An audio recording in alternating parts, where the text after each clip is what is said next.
Donc sur l'école, c'est sujet de réflexion intéressant. On a vu qu'on est passé à un moment donné avec la Révolution française de ce qu'on appelle la petite école catholique. Je rappelle que dans la tripartition fonctionnelle, oratores, bellatores, laboratores, Dumézil s'est rendu compte que toutes les sociétés fonctionnaient comme ça. T'as celui qui travaille la terre, celui qui s'occupe du spirituel, c'est-à-dire la religion, mais aussi l'éducation et la médecine, c'est-à-dire soigner, et celui qui s'occupe de la sécurité. Et c'est un triangle fonctionnel, puisque le paysan nourrit le chevalier, mais le chevalier le protège. Le paysan nourrit le prêtre, mais le prêtre l'éduque et le soigne. Et le chevalier protège le prêtre, mais le prêtre donne un sens à sa violence, toujours lié au bien, avec la dimension de transcendance, défense de la veuve et de l'orphelin, etc. Donc tripartition fonctionnelle. Et petit à petit, on passe donc du monde de parce qu'il ne faut pas que je perde le fil, de la petite école où c'est les prêtres qui éduquaient les enfants. Donc l'idée de Jules Ferry, l'éducation libre et gratuite, etc., c'est l'éducation libre et gratuite républicaine, laïque, anticatholique. Mais ça, c'était déjà fait avant par l'Église. C'est-à-dire qu'on passe de que l'Église a la charge de l'éducation des enfants, ce qui est un pouvoir idéologique énorme. Et à un moment donné, ce pouvoir est arraché à l'Église pour être confié en fait à la franc-maçonnerie. Ça s'appelle l'école laïque, ça s'appelle la loi de 1905, si on va jusqu'au bout, etc.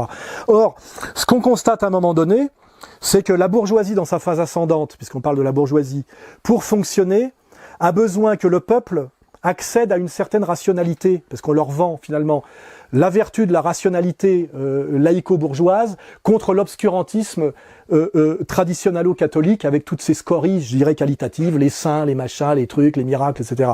Et donc, dans un premier temps, on éduque le peuple avec ce qu'on appelle les hussards noirs de la République, c'est-à-dire des types qui y croient vraiment, souvent issus de la paysannerie, petite paysannerie, qui ont un sceau social. Vous lisez de ça chez Balzac, vous lisez ça chez Stendhal, la littérature vous dit tout ça très bien. Et le mec devient, au lieu d'être prêtre, devient, instituteur, et apprend à la paysannerie à lire, à compter, et les fondements de l'égalité, etc., etc. Et donc, dans un premier temps, la bourgeoisie ascendante a besoin de faire adhérer à son projet le peuple. Donc, elle lui donne quelque chose. Elle lui donne une certaine élévation, justement technico-mathématique d'une certaine manière, lire, compter, etc. Dans l'esprit des droits de l'homme, de l'égalité, contre le monde ancien. Tu sais, tu vais dire, voilà, le monde nouveau est mieux que le monde ancien.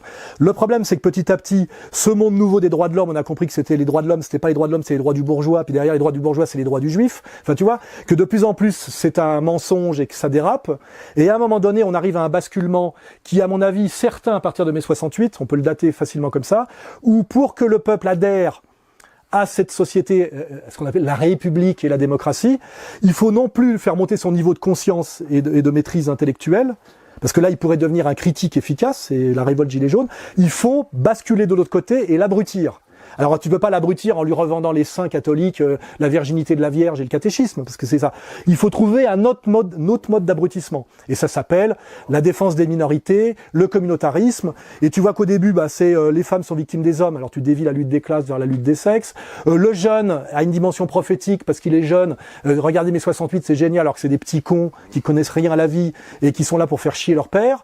Après, le gay, c'est génial, un PD, parce que c'est comme une gonzesse, il pense qu'à acheter des fringues, il risque pas de t'emmerder politiquement. Et après, on est passé dans une phase accélérée, vous verrez d'ailleurs que ça marche ensemble, migrants, LGBT. Vous avez vu que c'est les deux voies de la destruction de la société. C'est soit tu seras négrifié, soit tu seras... qu'est-ce qui vous dit que je suis un homme? Tu vois, on voit bien que donc aujourd'hui, l'oligarchie dominante qui au début s'est constituée sur du positif, la bourgeoisie amène les lumières, l'égalité des droits de l'homme, etc. Et à un moment donné, on voit que c'est une escroquerie. Aujourd'hui, ils sont dans une stratégie de survie, de destruction accélérée de tout ce qui pourrait être, de tout ce qui fait la conscience. Comme la France est traditionnellement le pays des idées, et qu'il y a une guerre au niveau du nouvel ordre mondial, on est la cible, je dirais, privilégiée de ce combat de destruction des idées saines. Le combat se joue beaucoup en France, parce qu'il y a des pays où c'est l'économie productive qui se joue, des pays où c'est le problème de l'armée. Alors tu vois que le problème allemand, c'est pas le problème anglais, mais nous, on subit un matraquage d'idéologie dominante, dysfonctionnelle, avec le LGBTisme, le machin, qui est proportionnel à nos qualités naturelles de pensée intelligente. Tu vois, c'est qu'il faut, on est bombardé.